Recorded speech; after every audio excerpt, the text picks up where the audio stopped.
palabra de Dios. Así que voy a saludar a nuestros hermanos, primeramente en nuestra iglesia, Palabra y Gracia y Fe. A todos nuestras ovejas, un fraternal saludo, un fuerte abrazo, y también a todos nuestros hermanos de todas las iglesias que nos siguen aquí en Chile, en Santiago, al norte, Calama, Rancagua, al sur. Un fraternal saludos a todos ellos. Bendiciones sobre todas las iglesias de allá de Calama, a los pastores Juan y Emma Villarroel, y a las iglesias de allá de Rancagua, nuestro pastor Vladimir. Saludos, por supuesto, a nuestros hermanos en Perú, en Lima, Tacna, Arequipa, Cajamarca, Chiclayo. Saludos en Tacna, saludos a muchos hermanos que nos siguen allá. Un fraternal saludos a cada uno de ellos. Y bienvenido a este mensaje. Y saludamos a nuestros hermanos en Argentina, sobre todo en Mendoza y en Buenos Aires, pastores, líderes que nos siguen. Saludamos allá.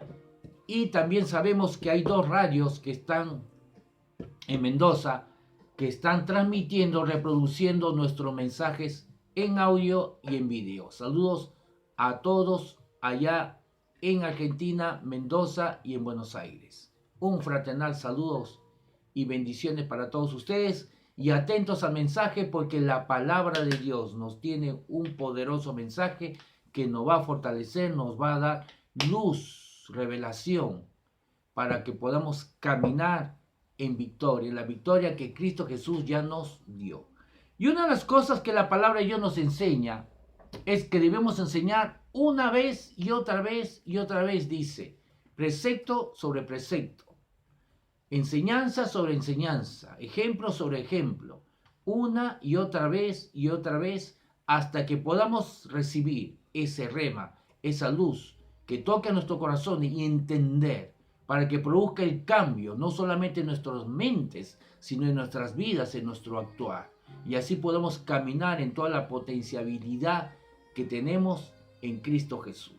Así que quiero compartir una vez más, pero de una forma un poco más detallada, de lo que hemos estado hablando en domingos pasados acerca del descanso de Dios.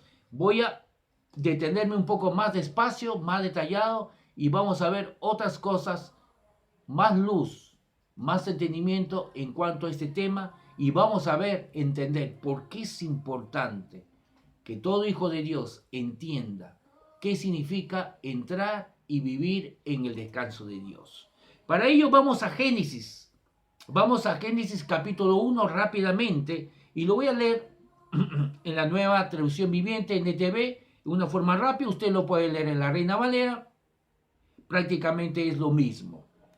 Génesis capítulo 1, ya no podemos leer todo el capítulo 1 porque no tenemos mucho tiempo, así que vamos a leer algunos versículos en forma así salteada. Génesis capítulo 1, el verso 11, dice, después Dios dijo, que de la tierra brote vegetación, toda clase de plantas con semillas y árboles que den frutos con semillas. Estas semillas producirán a su vez las mismas clases de plantas y árboles de los que provinieron. Y eso fue lo que sucedió. Verso 12. La tierra produjo vegetación, toda clase de plantas con semillas y árboles que dan frutos con semillas. Las semillas produjeron plantas y árboles de la misma clase, y Dios vio que esto era bueno. Verso 13, y pasó la tarde y llegó la mañana, así se cumplió el tercer día. Ahora, aquí estamos viendo la creación de Dios. Dios creó en 6 días, el 7º día descansó. Y vemos que aquí Dios crea las cosas y luego descansa y nunca más luego tiene que crear nada. Porque Dios lo crea de una forma para que, por ejemplo, los versos que hemos leído, por ejemplo, la vegetación se produzca a sí mismo. Dios no crea un árbol de naranja sin semillas y luego cuando muere, Dios tiene que venir y crear otra vez un árbol de naranja. O un animal. Dios no crea un animal de tal manera que el animal muere y luego Dios tiene que venir y otra vez crear otro animal. No, Dios crea a los animales y a la vegetación, de tal manera que ellos tienen el poder de reproducirse, tanto el reino animal como el reino vegetal. El reino vegetal, como lo acabamos de leer, a través de semillas que dan fruto. Así que ellos mismos, las mismas plantas, los mismos árboles, la misma vegetación, comienzan a reproducirse, de tal manera que esto nunca se va a acabar y Dios no tiene necesidad de entrar otra vez al huerto y crear otra vez alguna planta o algún fruto. Igualmente lo hace con los animales. Nota que aquí hay algo interesante en el verso, esto lo que hemos leído en el verso 11 fue en el tercer día. En el 13 dice, y pasó la tarde y llegó la mañana, así se cumplió el tercer día. Dice que, y pasó la tarde y llegó la mañana, y así se cumplió el tercer día. ¿Qué está diciendo? Que el día es contado de otra manera. Los judíos también lo cuentan de otra manera, distinto a lo que nosotros lo contamos el día. Nosotros, ¿cómo contamos el día? Hasta las 12 de la noche, ¿no? Y ahí termina el día, un día entero, y a las 12 con un minuto de la madrugada arranca el siguiente día. Pero aquí vemos que Dios no lo cuenta así. En el verso 13 dice, y pasó la tarde, justamente como los judíos lo cuentan.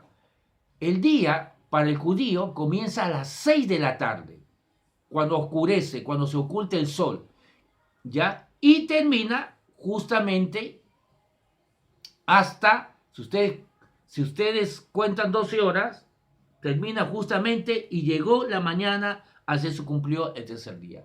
Y termina justamente hasta el mediodía del día siguiente. 6 de la tarde, ya, 6 de la tarde hasta las 12 serían 6 horas y hasta el mediodía sería mediodía y así el día completo sería otra vez hasta las 6 de la tarde. Entonces, en el horario judío y en el horario que vemos aquí en Génesis, ya los días lo están contando desde las 6 de la tarde, que comienza recién un día y termina hasta las 6 de la tarde del otro día. Mitad del día termina al mediodía del día siguiente. Bueno, es interesante poder comprender por qué entonces los judíos no tenían el horario establecido de esa manera, distinto a lo que nosotros tenemos establecido. Muy bien, podemos seguir leyendo, por ejemplo, el verso 20, dice aquí, entonces Dios dijo que las aguas se colmen de peces y de otras formas de vida, que los cielos se llenen de aves de toda clase. Verso 21, así que Dios creó grandes criaturas marinas y todos los seres vivientes que se mueven y se agitan en el agua, y aves de todo tipo, cada uno produciendo crías de la misma especie.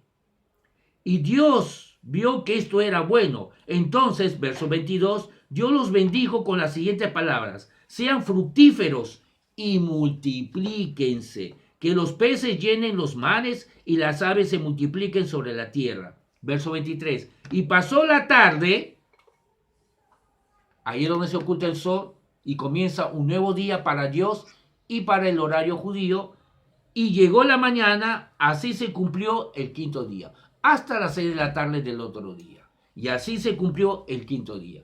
Pero lo que quiero enfatizar aquí, que ahora Dios está creando los peces, las aves, los animales, para que se produzcan, según sus crías, dice, de la misma especie.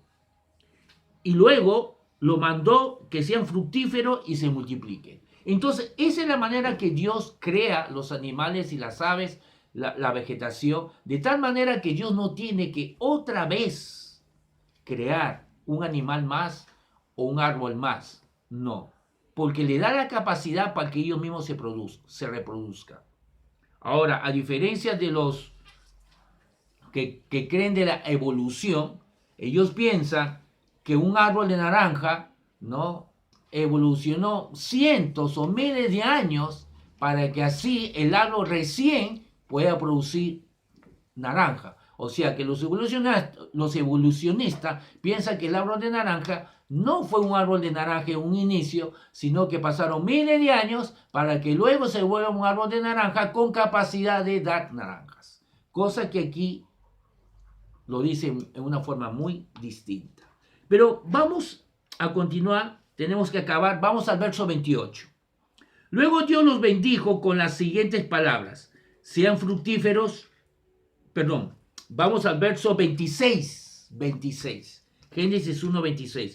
Entonces Dios dijo: hagamos a los seres humanos a nuestra imagen para que sean como nosotros. Ellos reinarán sobre los peces del mar, las aves del cielo, los animales domésticos, todos los animales salvajes de la tierra y los animales pequeños que corren por el suelo. Verso 27. Así que Dios creó los seres humanos a su propia imagen. A imagen de Dios los creó, hombre y mujer los creó. Verso 28. Luego Dios lo bendijo con las siguientes palabras: al hombre y a la mujer: sean fructíferos y multiplíquense, llenen la tierra y gobiernen sobre ella, reinen sobre los peces del mar, las aves del cielo y todos los animales que corren por el suelo. Entonces, una vez más, esto ocurrió en el sexto día. En el último día, Dios crea al hombre, ya incluye obviamente a la mujer. Luego vemos que Dios cuenta la creación de la mujer de una forma más detallada, ya aparte, en el capítulo 2 comienza a contar cómo creó a la mujer. Pero Dios lo crea con el poder de que ellos puedan procrearse. Dios no creó al hombre y luego cuando el hombre murió tuvo que crear otra vez otro hombre. No. Así como los animales y las plantas, Dios creó al hombre para que se puedan multiplicar. En el verso 29 dice: entonces Dios dijo: miren, les he dado todas las plantas con semilla que hay sobre la tierra y todos los árboles frutales para que les sirvan de alimento. Verso 30. Y he dado toda planta verde como alimento para todos los animales salvajes, para las aves del cielo y para los animales pequeños que corren por el suelo. Es decir, para todo lo que tiene vida. Y eso fue lo que sucedió. Entonces en el verso 29, ojo, algo muy importante. Entonces Dios dijo: miren, le dice al hombre, les he dado todas las plantas con semilla que hay sobre la tierra y todos los árboles frutales para que les sirvan de alimento. Miren, yo les he dado. ¿Qué está pasando aquí? Dios, aquí vemos un Dios muy inteligente. Dios crea al hombre en el sexto día. No lo crea en el primer día, ni en el segundo, ni en el quinto. Dios crea todo el huerto de Edén, toda la tierra, con todo lo necesario. Y cuando ya está listo, todas las plantas, todos los frutos deliciosos, todos los animales que sirven para comer, todo está listo, los cielos, la tierra, la luz, la luna, para que, si nosotros no lo hemos leído por falta de tiempo, pero Dios crea 2 lumbreras, crea la luna para que el hombre pueda alumbrarse durante la noche y el sol para que pueda alumbrarse durante el día. Eso está en los primeros versículos, por falta de tiempo no lo hemos leído. Y Dios prepara todo, que no le falte nada, tanto para el día, para la noche, para su alimentación, para que pueda vivir cómodamente. Prepara todo. Es como una pareja, como un matrimonio, que ella está encinta, está embarazada y sabe que va a venir el bebé, todavía no viene, y prepara lo que se llama, lo llaman el sitio donde va a nacer el bebé, la habitación, me parece que lo llaman, una palabra es, lo tenía en la mente, lo llaman tiene un nombre, ajuar, justamente, ajuar. Preparan todo el ajuar para el bebé, que no le falte nada, incluso le ponen lo cuelgan unos móviles para que el bebé juegue, se distraiga, preparan la leche, preparan el biberón, la cuna, la frazada, todo listo para la venida del bebé, que no le falte absolutamente nada. Para el coche, proveen todo para el bebé. Bueno, eso es lo que Dios está haciendo. Prepara todo en la tierra, todo lo que el hombre necesita para comer, para vivir cómodamente. Y luego en el sexto día crea al hombre y le dice: mira, aquí está todo lo que tú necesitas para comer, están las aves, están los peces, están las plantas, están los frutos, para que ustedes puedan proveerse. Hay ríos, hay minerales, hay vegetación, hay agua, hay de todo. Verso 31. Entonces Dios miró todo lo que había hecho y vio que era muy bueno. Y pasó la tarde y llegó la mañana, así se cumplió el sexto día. Entonces, como les dije, Dios crea al hombre el sexto día, cuando los 5 días anteriores Dios proveyó de todo lo que necesita. Y lo proveyó de tal manera para que Dios no necesitara otra vez de crear algún árbol o crear un animal o alguna estrella o alguna cosa que el hombre necesitara. No, Dios creó todo una sola vez y lo creó con una inteligencia de tal manera que Dios ya no necesitaba crear nada más luego. Las plantas, los animales tenían poder para multiplicarse.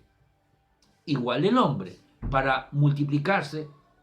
Ahora vamos al capítulo 2. Continúa. Recuerden que el hombre fue el que distribuyó la Biblia en capítulos, en versículos, pero sabemos que en el original no es así. Pasamos al capítulo 2, verso 1 y dice, así quedó terminada la creación. Así que la creación termina con la creación del hombre y de la mujer. Así quedó terminada la creación de los cielos y de la tierra y de todo lo que hay en ellos. Verso 2. Importante, aquí vamos a nuestro punto. Cuando llegó el séptimo día, Dios ya había terminado su obra de creación y descansó de su labor. Dios, verso 3, Dios bendijo el séptimo día y lo declaró santo, porque ese fue el día en que descansó de toda su obra de creación. Entonces llega el séptimo día, pero dice que ya en los 6 días ya había terminado. Cuando entra el séptimo día ya había terminado. De tal manera Dios le gustó todo lo que había hecho, que dice que bendijo ese día, y no solamente lo bendijo, sino lo santificó, lo declaró santo, y dice, porque ese fue el día en que descansó Dios de toda su obra. Ahora, voy a repetir algo que ya le hemos visto. Dice que Dios bendijo el séptimo día y lo declaró santo, o lo santificó, como dice en otra traducción, que es lo mismo, porque ese día descansó de toda su obra de la creación. Pero ya lo hemos visto. Aunque aquí dice que lo bendijo y lo declaró santo ese día porque descansó de toda su creación, lo hemos explicado. ¿Acaso Dios necesita descansar?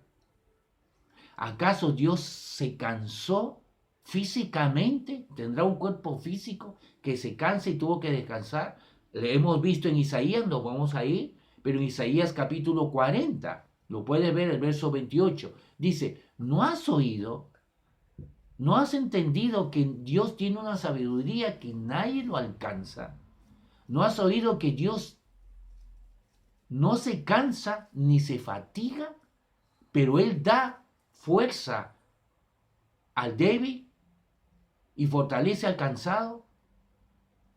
¿No has oído que Dios es un Dios que no se cansa, no se fatiga? Dios no tiene un cuerpo físico. Dios no se cansa, no se fatiga. Lo dice muy claramente y directamente en Isaías 40, 28. Así que, ¿a qué se refiere cuando dice que ese día lo santificó y lo declaró santo el séptimo día? Y dice, porque descansó ese día. Yo creo, sin equivocarme, lo santifica ese día porque ese día acabó su obra, está terminada, ahí está el énfasis. No porque Él tuvo que descansar, porque realmente Dios no necesita descansar, sino es porque Él terminó y ya no necesita, presten atención, ya no necesita crear nada. Todo lo que el hombre necesita ya está provisto. Todo lo que Adán y Eva necesitaban ya estaba provisto. Repito, todo lo que Adán y Eva necesitaban para vivir cómodamente ya estaba provisto. Había animales, dice aquí salvajes, y también domésticos, grandes y pequeños, ríos, plantas, árboles de todo tipo, ríos, metales, minerales, todo estaba provisto. Obviamente, el hombre va quizás a cometer errores, quizás puede tener un accidente, pero Dios terminó su obra. Y todo lo que el hombre necesitara para vivir cómodamente, para reparar alguna cosa que pueda romper o destruir de la naturaleza, también estaba provisto. Dios es un Dios inteligente. Dios sabía que cuando uno vive, por ejemplo, si yo compro un mueble, obviamente yo sé que el mueble en un momento se va a estropear, va a ocurrir un accidente, se va a golpear o algo le va a suceder. Pero Dios proveyó todo, sabiendo que estas cosas pasan. Dios terminó su obra de tal manera que Dios declaró, bendijo ese día porque ya todo está terminado. No hay nada que Dios necesite crear otra vez para proveer al hombre. Todo está terminado. Y lo vio tan importante ese séptimo día. ¿Por qué era tan importante para Dios? Porque todo ya estaba provisto. Y fue tan importante de que todo esté provisto que lo bendijo y lo declaró santo. Ahora, ¿por qué lo declaró santo? ¿Qué tiene que ver la santidad, escúcheme bien, con lo que Dios haya terminado? Queda claro que no es específicamente que Dios lo declara santo porque Dios estaba muy cansado y como estaba tan cansado, para Dios ese día era tan importante porque ese día pudo descansar de tanto trabajo, de tanta pega, como se dice aquí en Chile, o de tanta chamba, como dicen los mexicanos o los peruanos. No, obviamente, era importante ese día a Dios, no porque tuvo que descansar, Dios no se cansa, sino es porque terminó y toda provisión ya estaba hecho para el hombre. Por eso fue importante. Ahora, ¿por qué lo bendijo a un nivel que lo declara santo? ¿Qué tiene que ver la santidad con lo que haya terminado todo y provisto de todo? Vamos a Lucas. Ahora, esta santificación de este día, vamos a Lucas capítulo 13, para Dios era tan importante que no quedó ahí, no quedó en Génesis. Fue muy importante porque fue trascendental. Vamos a ver que esto trasciende más allá de Génesis. En la ley fue establecido el día de reposo, el día sábado, el día séptimo, porque el domingo era el primer día de la semana para el judío, era el domingo, entonces el último día era el día séptimo y se incluyó dentro de la ley como un día de reposo. Vamos a ver en Lucas capítulo 13 rápidamente el verso 10, dice así.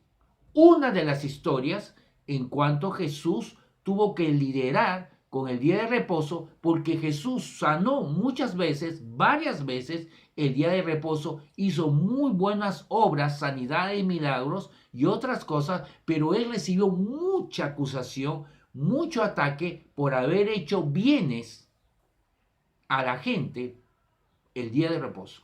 Y solamente vamos a leer uno de los ejemplos que fue acusado por hacer bienes el día de reposo. En Lucas 13, el verso 10, un día de reposo, Jesús estaba enseñando en una sinagoga, que equivale a la iglesia local de hoy día. Y allí estaba una mujer, verso 11, que hacía ya 18 años sufría de un espíritu de enfermedad. Andaba encorvada y de una manera podía enderezarse. Verso 12, cuando Jesús la vio, la llamó y le dijo, mujer, quedas libre de tu enfermedad. Nota que en el verso 11 dice, y allí estaba una mujer que hacía ya 18 años, sufría de un espíritu de enfermedad. Así que esta mujer no solamente estaba enferma físicamente, sino esa enfermedad física era el producto de un demonio, de un espíritu. Por eso que lo llama espíritu de enfermedad. No era simplemente una enfermedad física, como muchas veces sucede, o la mayoría de veces, sino era producido directamente, en este caso, por un demonio, un espíritu de enfermedad. Y Jesús la hizo libre. Cuando Jesús la vio, la llamó y le dijo, mujer, quedas libre de tu enfermedad. Ahora, Yo sé que no tiene nada que ver con el tema, pero quiero aprovechar para decir esto. Queda claro que era un demonio, un espíritu de enfermedad, y Jesús le hizo libre. Aquí no relata que para hacer la liberación que Jesús le hizo a esta mujer hubo un escándalo. No relata que la mujer tuvo que vomitar. No relata que el diablo gritó a voces y hubo todo un escándalo, un alboroto. No. La mujer fue libre y no hubo aquí ni un escándalo, ni una manifestación, ni un vómito. Yo le digo esto, ¿no? Porque hay a veces que uno presencia liberaciones, y yo he tenido muchas veces, y tratan, y ellos piensan que la persona que tiene un demonio necesariamente tiene que vomitar. Pero yo no veo eso en la Biblia. Y tanto es necesario que vomite para que sea liberado, según muchos cristianos, que le traen un balde para que vomite. Y si no tiene ganas de vomitar, le fuerzan para que vomiten y le presionan para que vomite, porque ellos piensan que si mientras no vomiten, el demonio no sale. Pero yo no veo eso en las escrituras. Aquí esta mujer fue liberada. Aquí esta mujer fue liberada y ya, y no hubo ni un escándalo, no trajeron ni un balde. Jesús no trajo un balde para que vomite esta mujer. No, repito, muchos piensan que necesariamente la persona tiene que vomitar aunque no tenga ganas, porque es la manera, la única manera o la manera que una persona tiene que ser liberada de un demonio. Aquí no pasa nada de eso.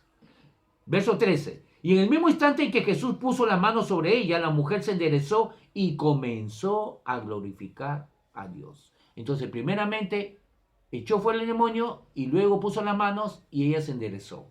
Verso 14. Pero el jefe de la sinagoga, el que estaba conduciendo, liderando la sinagoga o el culto, para poder entender, ¿no? Comparando lo que sucede hoy día en las iglesias, el que está dirigiendo el culto, que puede ser el pastor o la persona que está, como lo dicen en las iglesias hoy día, el coordinador.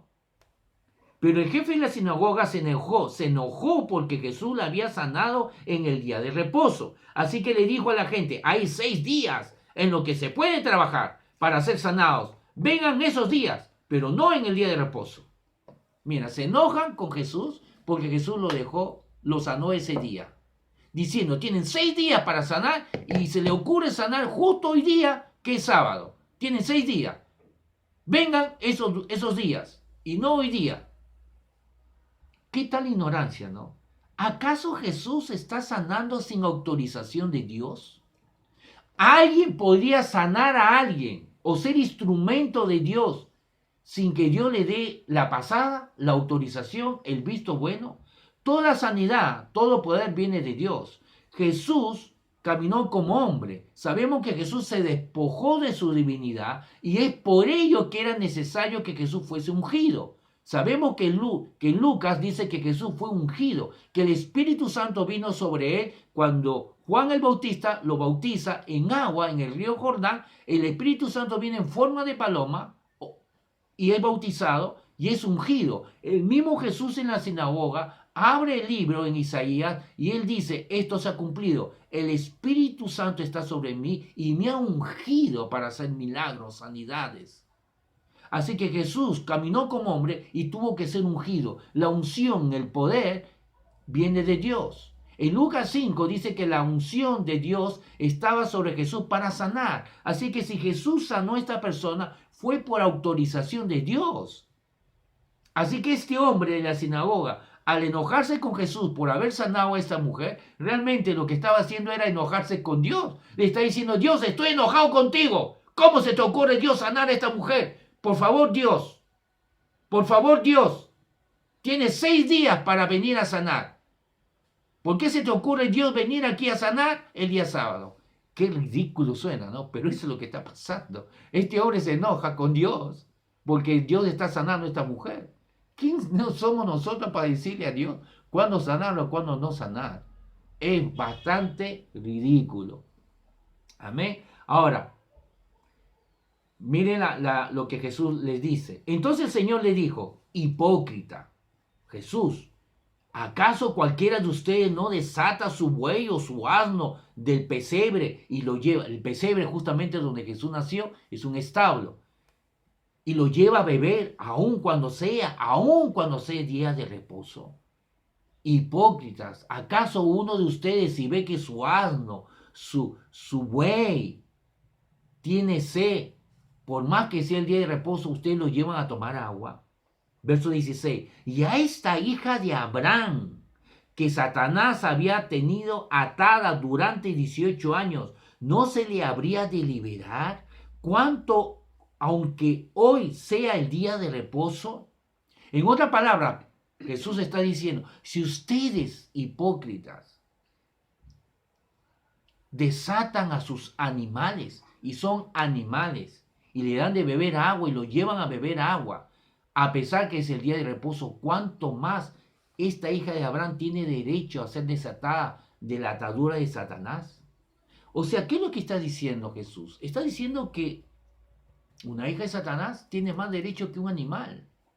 Ahora, yo sé que no es parte del tema, pero voy a decir algo porque quiero aprovechar esto. Aquí Jesús está diciendo, si uno tiene misericordia, y a pesar que es día de reposo, aún así tiene misericordia con sus animales, que no han sido creados la imagen y semejanza de Dios, y les da agua, a pesar que es el día de reposo, ¿cuánto más uno tiene que hacer un bien a alguien que ha sido creado la imagen y semejanza de Dios? ¿Por qué lo digo esto? Porque hay personas que dan más énfasis a los animales que al ser humano. He conocido personas, he conocido personas que le dan más importancia, prefieren ayudar más, bendecir más a un animal que a un ser humano. Por supuesto, no me malentienda. Yo tengo en mi casa 3 animales. 4 me dice mi esposa. Tengo, sí, perdón, 2 gatos, 4, sí, 2 gatos y 2 perros. Y siempre he tenido animales. Nosotros amamos a los animales, nos gustan los animales y siempre estamos atentos de sus necesidades de los animales. Que vivan cómodamente y no les falte nada. Así que no piense que esto lo digo porque no tenemos misericordia con los animales. No, no es así. Le vacunamos, siempre estamos atentos con todas sus vacunas, tanto los perros como los gatos. Ahora, pero Jesús aquí está dando un énfasis que el hombre, que la mujer es más importante que un animal. Si tenemos misericordia con los animales y debemos tenerlo, ¿cuánto más con un ser humano? Verso 16. Y a esta hija de Abraham, que Satanás había tenido atada durante 18 años, ¿no se le habría de liberar, aunque hoy sea día de reposo? Verso 17. Ante estos razonamientos de Jesús, todos sus adversarios quedaron avergonzados, pero todo el pueblo se alegraba de las muchas maravillas que él realizaba. Entonces Dios creó el día de reposo, pero él lo creó con un motivo. Y eso es lo que queremos entender. No se vaya. Queremos entender el motivo por qué creó el día de reposo. Ya lo estamos comenzando a entender en Génesis. Le dije que eso es trascendental porque no quedó ahí, pasó a la ley. Dios dice que ese día, el séptimo día, al ver que ya todo estaba terminado, bendijo ese día y lo santificó porque descansó de ese día, pero no porque necesitaba descansar físicamente y se sentía muy cansado, lo hemos visto. No, porque ya no había más que proveer al hombre, porque todo ya estaba provisto. No había nada más que proveer. Lo santificó porque ese día se terminó todo y no había más, no había necesidad que Dios crea algo más para la necesidad, para cubrir la necesidad del hombre. Pero el judío tomó algo que era de bendición para el hombre y lo puso en una forma muy legalista.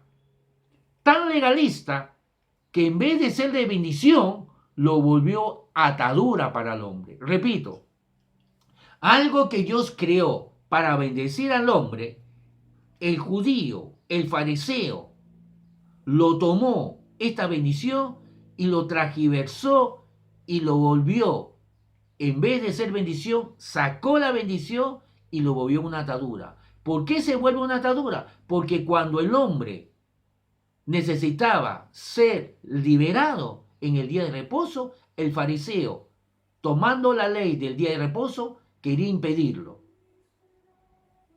volviéndolo una atadura, un impedimento para que la persona reciba esa bendición. Ahora, ¿cómo una persona puede descansar en el día de reposo, el día sábado, si está enfermo? Enfermedad es sinónimo de dolores. Si una persona está enferma o tiene escasez o sus necesidades no están siendo suplidas, sea físicamente o materialmente, eso hace que la persona no pueda descansar por más que sea el día de reposo. Repito, una persona que tiene enfermedad o tiene escasez, si sus necesidades no están siendo suplidas, sea físicamente, salud, mental o físico o material, entonces el día de descanso no le sirve. Es por ello que Jesús sana a esta persona. Que qué bien que lo sane el día de reposo, porque justamente eso significa el día de reposo, descanso, liberación. Y los fariseos están haciendo todo lo contrario, lo están volviendo una atadura, un impedimento para que la persona descanse. Algo que Dios lo creó como bendición, el fariseo lo está volviendo una atadura. Y muchas veces eso pasa con muchos cristianos. He conocido personas, y no me refiero a personas adventistas, que yo sé que la iglesia adventista, ¿no?, guardan el día de sábado en una forma muy estricta. Incluso, algunos me han dicho que piensan que para salvarse necesitan cumplir esa ley. No estoy hablando mal de nadie. Estamos hablando doctrinalmente, no de nadie. Estamos hablando doctrinalmente para no caer en este error doctrinario. Pero he conocido personas que no pertenecen a la iglesia adventista, son cristianos, van a una iglesia evangélica, pero guardan igual el sábado. Ahora, pero de una forma tan legalista que incluso me han dicho que son capaces de contar las pisadas que ellos caminan. Porque la ley dice que no, en el día de reposo, si no me equivoco, no pueden caminar más de 2 kilómetros. Entonces ellos cuentan sus pisadas porque no quieren pasarse de ese kilometraje, porque si no, pecarían. Entonces llevan el día de reposo a un extremo tan legal que en vez de ser una bendición para ellos, lo vuelve una atadura. Conocí o leí un libro que una persona cristiana, no iba a una iglesia adventista, sino a una iglesia evangélica, pero él también respetaba el día de reposo, y algunos lo hacían el sábado, otros lo hacían el domingo, y él tenía que ir a la iglesia ese día, y iba por una ruta que evitaba el peaje. ¿Por qué? Porque no quería pagar el peaje, como era día de reposo. No estaba bien, según él, que personas estén trabajando en el día de peaje y él sea la causa de que alguna persona estén trabajando el día de peaje. Por lo tanto, como él no quería ser la causa de que algunas personas estén trabajando el día de reposo porque tenía que pagar el peaje, él se iba por otra ruta que le iba a costar 1 hora más de viaje para evitar pasar por el peaje y ser causa de que otras personas trabajen ese día de reposo. ¿Se dan cuenta lo absurdo? Antes de continuar, quiero decirle algo más ridículo. Leí a alguien que dijo que en el día de reposo lo guardaba, sea sábado o domingo, que él pensaba que defecar era un trabajo. Así que ese día de reposo, sea sábado o domingo, no podía defecar porque si no era pecado para él, porque era un trabajo defecar. ¿Cómo puede algo que Dios ha creado para bendición del hombre, el hombre tomarlo y transgiversarlo de tal manera que lo vuelva, en vez de ser toda una bendición, sea toda una atadura? Eso sucede cuando nuestra mente es legalista, cuando no entendemos lo que se llama la gracia de Dios. Vamos ahora a Colosenses, y tenemos que, correr. Vamos a Colosenses para poder entender. Colosenses.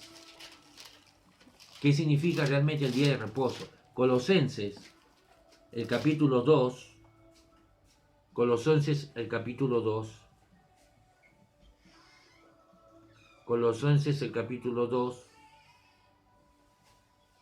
El verso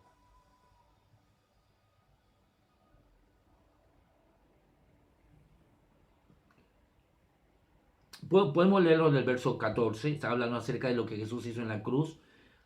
Ha anulado el acta de los decretos que había contra nosotros y que nos era adversa, la quitó de en medio y la clavó en la cruz. Desarmó además a los poderes y las potestades y los exhibió públicamente al triunfar sobre ellos en la cruz. No permitan, pues, por lo tanto, sabiendo la obra, está hablando de la obra redentora. Podemos leer aquí, ¿no? Del verso 13. Antes ustedes estaban muertos en sus pecados, aún no se habían despojado de su naturaleza pecaminosa, pero ahora Dios les ha dado vida juntamente con Él, quien es Él, Jesús, y les ha perdonado de todos sus pecados. Ha anulado el acta de todos los decretos, de todas nuestras acusaciones que había contra nosotros y lo clavó en la cruz. Desarmó, venció, triunfó contra los poderes. Habla de poderes no humanos, sino poderes diabólicos, demonios, potestades, y los exhibió públicamente triunfando sobre la cruz, porque es el diablo que es el que se levanta como acusador de los hermanos, de los escogidos de Dios, de la iglesia, y usa personas para condenarnos y acusarlos. Verso 16, luego dice, por eso dice, no permitan pues que nadie lo juzgue o nos condene por lo que comemos o por lo que bebemos, o en relación, o que nadie nos juzgue o nos condene, o en relación con los días de fiesta, la luna nueva o los días de reposo.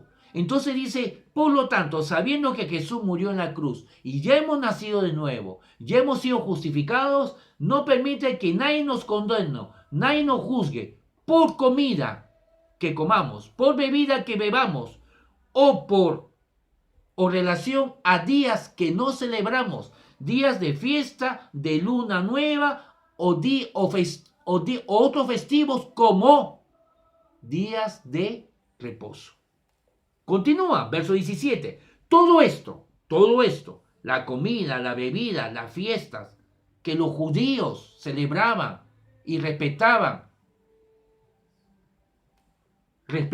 como los días de reposo, lo menciona. Lo guardaban. Todo esto, verso 17, no es más que una sombra de lo que está por venir, pero lo real y verdadero es Cristo. Así que todas esas cosas, fiestas, días de reposo, todo eso era solamente una sombra de lo que iba a venir. Pero ya vino, ya tenemos la luz. Era sombra. Mientras Cristo no venía, era sombra. Solamente era una sombra de lo que iba a venir. Pero una vez que ya vino, ahora ya no tenemos que estar sujetos a guardar esas fiestas o esas leyes, como por ejemplo los días de reposo, porque ya vino Cristo. ¿Por qué ya no es necesario guardar? Porque Cristo es nuestro reposo. He dicho, ¿por qué Dios, una vez que trajo a Cristo, una vez que se manifestó la obra redentora de Cristo, ¿por qué Dios dice que ya no es necesario guardar todo esto, incluyendo los días de reposo? Porque en Cristo está todo. Estando nosotros en Cristo, entonces hemos entrado en nuestro reposo. Pero ¿qué significa entrar en nuestro reposo? Significa, en primer lugar, la entrada es creer en Jesús, recibirlo a Él como nuestro Señor y nuestro Salvador. Amén. Pero ¿qué más significa? Ya, cada uno de nosotros que somos hijos de Dios, que somos cristianos, ya hemos hecho eso. Hemos colocado nuestra fe en Jesucristo y por lo tanto hemos entrado en el día de reposo. ¿Qué significa más? ¿Qué más debemos hacer? ¿O qué tenemos que hacer para permanecer en ese reposo. Vamos a Hebreos y tenemos que ir acabando. Vamos a Hebreos capítulo 4.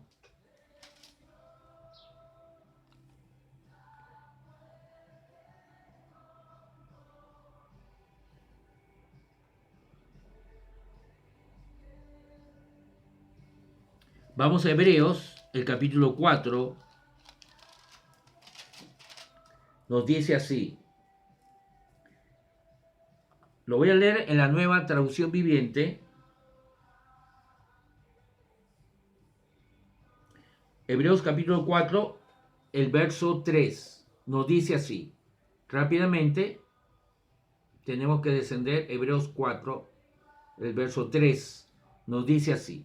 Pero los que creímos entramos en el reposo, conforme a lo que él dijo. Por eso, en mi furor dije, no entrarán en mi reposo. Recuerden que los versículos anteriores habla que ellos tenían también otro tipo de reposo, los israelitas. Cuando salieron de Egipto, Dios los sacó a través de Moisés. Pero no solamente era el plan, era sacarlo, sino era introducirlo a su reposo. ¿Cuál era su reposo? Su tierra prometida, la tierra de Canaán, y Josué lo logra. Pero lo logra después de 40 años porque por su incredulidad ellos no entraron a su reposo.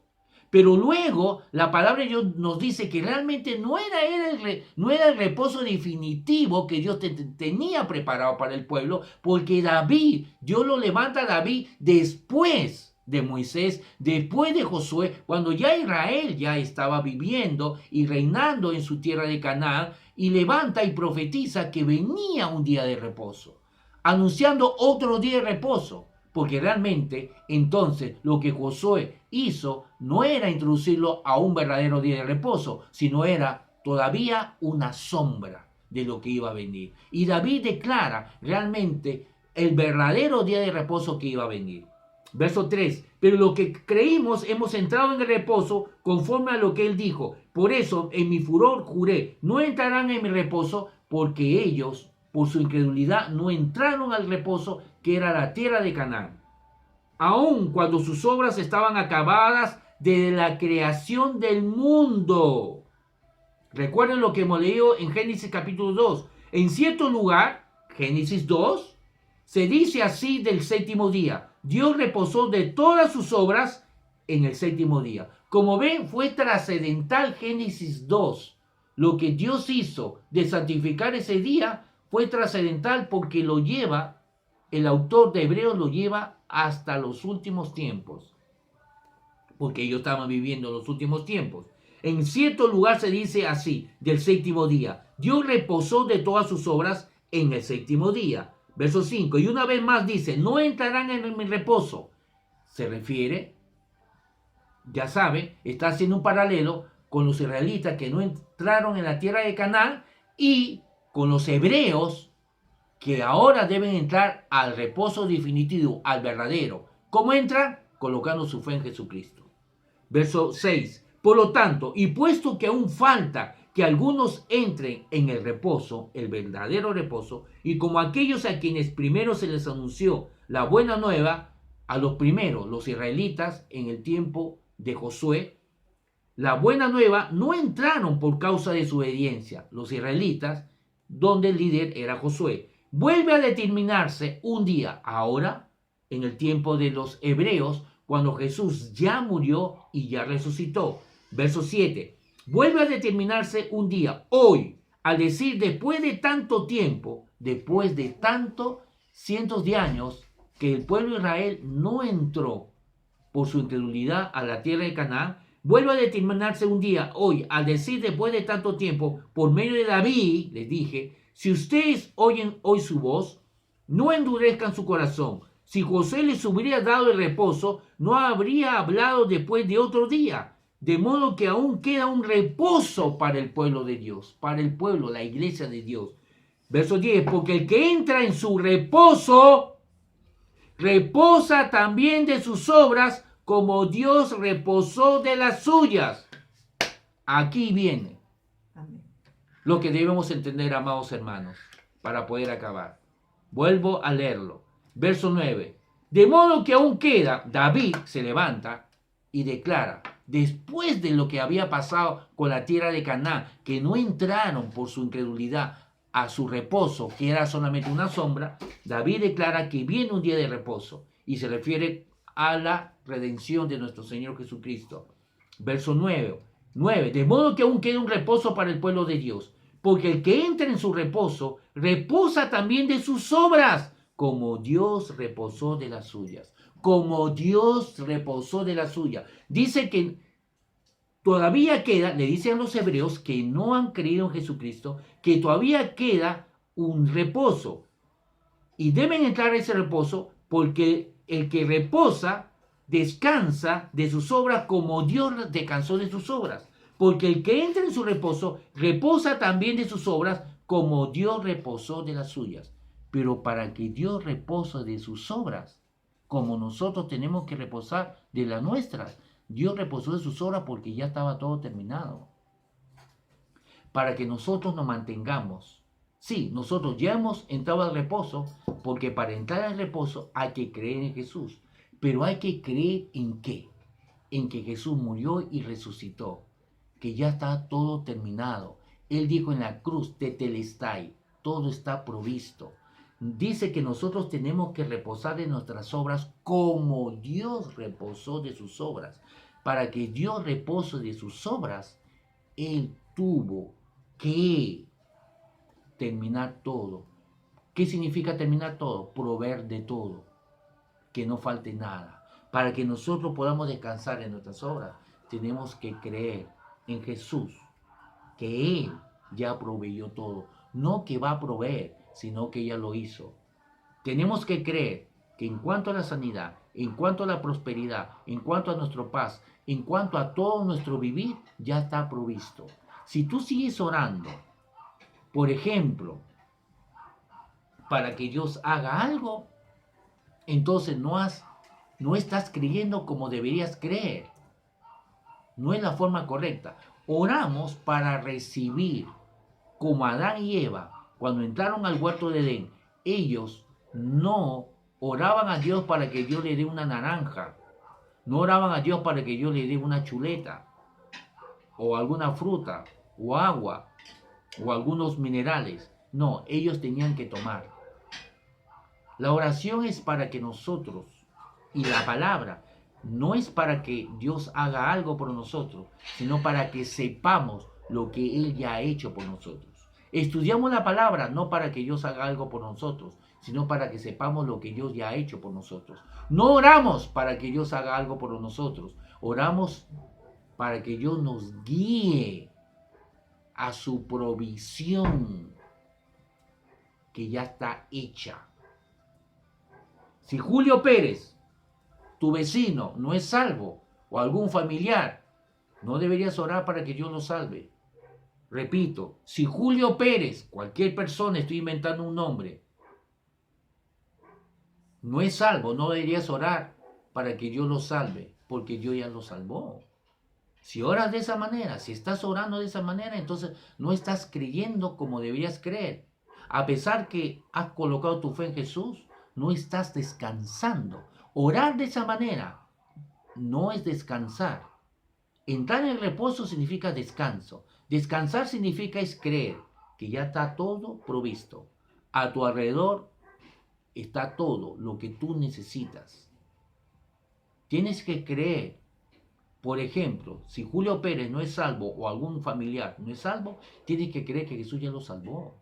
Ora para que él sea sensible y reciba lo que Dios ya hizo por él.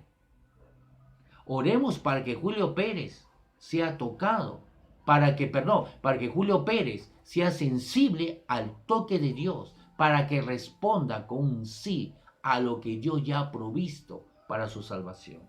Recuerden, la palabra salvación no solamente es perdón de pecados, significa término de todo, provisión de todo, salvación. Cuando nosotros decimos que el Señor nos salvó, estamos diciendo que Él ya nos sanó, que Él ya nos proveyó, que Él ya nos dio todo. No se puede descansar si estamos enfermos o si estamos en deudas o tenemos falta de alguna necesidad. Así que es muy, muy importante. Vamos a acabar con Romanos 14, leyendo un versículo muy importante. Les dije, vamos a Romanos, ¿qué relación tiene la santidad con el descanso de Dios? Romanos 14,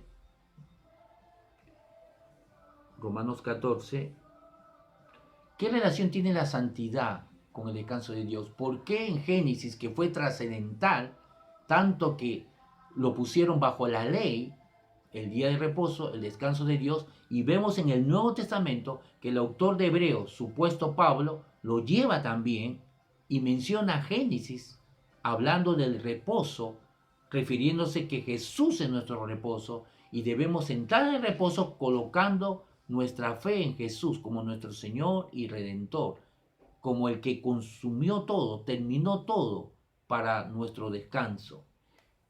¿Por qué Dios en Génesis tuvo que santificar ese día? ¿Qué relación tiene la santidad con el descanso? Terminamos con esto. Romanos 14 dice, desde el verso,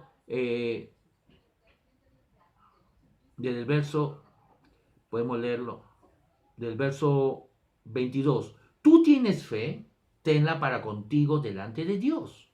Dicho aquel a quien su conciencia no lo acusa por lo que hace. Está hablando de la fe. Tú tienes fe, tenla para contigo delante de Dios. En los versículos anteriores está diciendo que no condenes a aquel que es débil en la fe. Si hay otro que es débil y lo llama débil en la fe porque no puede comer muchas cosas porque piensa que es pecado, entonces no lo condenes, no lo juzgues porque es débil en la fe. Pero tú que tienes fe, verso 22, tenla para contigo delante de Dios. No te jactes de tu fe, no te burles de tu hermano que es débil en la fe, ni lo condenes. Eso es lo que está diciendo en los versículos anteriores. Dichoso aquel a quien su conciencia no lo acusa por lo que hace. Verso 23. Pero el que duda acerca de lo que come ya se ha condenado, porque no lo hace por convicción. La palabra convicción justamente significa fe. Fe es la certeza, la convicción de lo que no se ve. Estamos convencidos de algo, persuadidos de la palabra de Dios que hemos escuchado. Verso 23. Pero el que duda acerca de lo que come ya se ha condenado porque no lo hace por convicción, o sea, no lo hace por fe. Y todo lo que no se hace por convicción, o sea, todo lo que no se hace por fe, y así lo coloca en otras traducciones, es pecado. ¿Qué tiene que ver la santidad con el día de descanso? Dice, todo lo que no se hace por fe es pecado. Obviamente, cuando caminamos en santidad es porque no estamos caminando en pecado. Cuando estamos en pecado es porque no estamos en santidad. Amén. Siempre lo hemos entendido así. Cuando habla de pecado, está hablando de santidad, que es todo lo contrario. ¿Qué tiene que ver la santidad con el descanso? Para caminar en santidad, para vivir en santidad, lo que está diciendo aquí en Romanos 14, 23 es, y todo lo que no proviene de fe es pecado. ¿Qué significa? Significa que para evitar de pecar, tengo que caminar en fe. Y para caminar en fe, tengo que caminar ¿en qué? En gracia. ¿Fe en qué es? ¿Qué significa tener fe? Fe significa creer en la obra terminada de Jesús. Todo lo que no proviene de fe es pecado. Así que tengo que caminar en fe. Cuando camino en fe, entonces camino en santidad. Toda persona que camina en fe, camina en santidad. Pero para caminar en fe, ¿es fe en quién? Fe en la cruz. Fe en lo que hizo en la cruz. ¿Qué hizo en la cruz? Terminó todo. Es creer que ya está todo provisto. Es por ello que cuando tú confías en ti mismo, porque estás dejando de confiar en la obra redentora terminada de Jesús, entonces tú no estás en descanso. Pero no solamente no estás en descanso, cuando confías en ti mismo, en tus obras, en tu trabajo, en tu negocio, en tu esfuerzo, en tu prudencia, en tu inteligencia. Vuelvo a repetir, cuando tú estás confiando en tu prudencia, en tu inteligencia, en tu esfuerzo, en todo lo que tú haces, en tu negocio, en tu trabajo, no solamente no estás en descanso, sino estás, según este verso, en pecado. No estás caminando en santidad. Caminar en santidad significa caminar en descanso. Caminar en santidad significa caminar en fe. ¿Cómo camino en fe? Cuando camino en santidad. ¿Cómo camino en santidad? Cuando camino en fe. ¿Cuándo camino en fe? Cuando creo que lo que Jesús hizo ya está todo terminado para mí. Lo hemos leído en Hebreos capítulo 4, que nosotros tenemos que entrar en el reposo para descansar. Como Dios descansó de sus obras, tú y yo descansamos de nuestras obras. ¿Cómo descansamos de nuestras obras? Confiando en aquel que ya lo hizo. No confíes en ti, confía en Dios.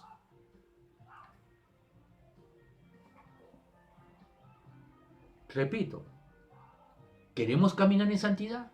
Es por ello que el domingo pasado dijimos, ¿por qué enseñamos gracia? La gente que no entiende la gracia piensa, no, enseñar la gracia es hacer que la gente camine en pecado. Todo lo contrario. Predicamos gracia para que la gente tome los recursos divinos y puedan tener el poder para caminar en santidad. Todo lo contrario. Predicar gracia es hacer que la gente deje de tomar sus propios recursos y tome los recursos de Dios para que con los recursos divinos, sobrenaturales, celestiales, espirituales, podamos caminar en santidad. ¿Cómo caminamos cómo entramos en reposo? Colocando nuestra fe en Jesús. ¿Cómo permanecemos en el reposo? Según Romanos 14, 23, dice, y todo lo que no proviene de fe es pecado. Caminando en fe. ¿Cómo camino en fe? Confiando en lo que Jesús ya hizo, ya terminó. Entonces, Hebreos 4 dice, versos 9 y 10, entro en mi reposo como Dios entró en su reposo. ¿Cómo Dios entró en su reposo? Cuando terminó todo. ¿Cómo entro en mi reposo? Cuando creo que Dios ya terminó todo. Ya me sanó, ya me proveyó, ya tengo paz, ya tengo provisión, ya tengo todo.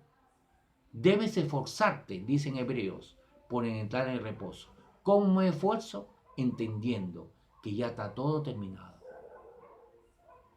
No son tus obras, no son tus esfuerzos, no es tu prudencia, no es tu inteligencia, es la de Él. ¿Qué hacemos nosotros? Creer que Él ya lo hizo. No ores más pidiendo que Él haga algo por ti, porque ya lo hizo. No estudies más la palabra para que Él haga algo por ti, porque Él ya lo hizo. Estudiamos para saber qué es lo que ya hizo. Oramos para poder tomar, recibir lo que Él ya hizo, para tener comunión con Dios y el Espíritu Santo y ser guiado a lo que Él ya hizo. Amado hermano, oro para que la luz de este mensaje pueda alumbrar tu entendimiento y cambies de actitud y dejes de seguir confiando en tu propia obra, en tu propio esfuerzo, en tu propia prudencia. Y comiences a confiar, a permanecer. Sí, yo sé que tú eres cristiano, hijo de Dios, y ya has nacido de nuevo, y ya entraste en el reposo. Pero debemos permanecer en el reposo. Pero no vamos a permanecer si seguimos confiando en nosotros mismos. Si confiamos en nosotros mismos, entonces no estamos en fe, no estamos en reposo y no estamos en santidad. Estamos en pecado. La incredulidad, Hebreos lo llama pecado. Así que oramos, amados hermanos, para que, como el apóstol Pablo oró por los efesios, para que un espíritu de revelación, de entendimiento, abra nuestros ojos, nuestro entendimiento, y podamos entender y confiar de esa manera que la obra de Dios ya está terminada. Confiemos que es así como la palabra de Dios nos revele, para que así podamos descansar mentalmente y físicamente. Eso no significa que no trabajemos, significa que trabajamos creyendo que ya está todo terminado. Es como correr una carrera. No corremos para tratar de alcanzar el premio, el primer lugar, la copa, el premio. No, corremos porque tenemos que cumplir con la carrera, con los protocolos, pero ya nos han dicho que está toda la carrera arreglada. Ya está arreglada. Ya vamos a llegar en primer lugar de todas maneras, sí o sí. Pero ¿por qué corremos entonces? Si de todas maneras vamos a llegar en primer lugar, porque tenemos que cumplir con correr. Tenemos que cumplir con trabajar y hacer todas las cosas que tenemos que hacer. Pero no lo hacemos para tratar de obtener algo, sino porque ya lo hemos obtenido. Sino es para poder recibir, tomar lo que ya se nos ha dado. Toda la promesa de Dios en Corintios dice que Jesús ya lo cumplió. Por lo tanto, todo lo que tú y yo necesitamos ya está provisto. Amado hermano, bendiciones. Nos vemos el próximo domingo a la misma hora, en el mismo canal, en el mismo Facebook. Saludos fraternal, un fuerte abrazo para todos ustedes. Bendiciones.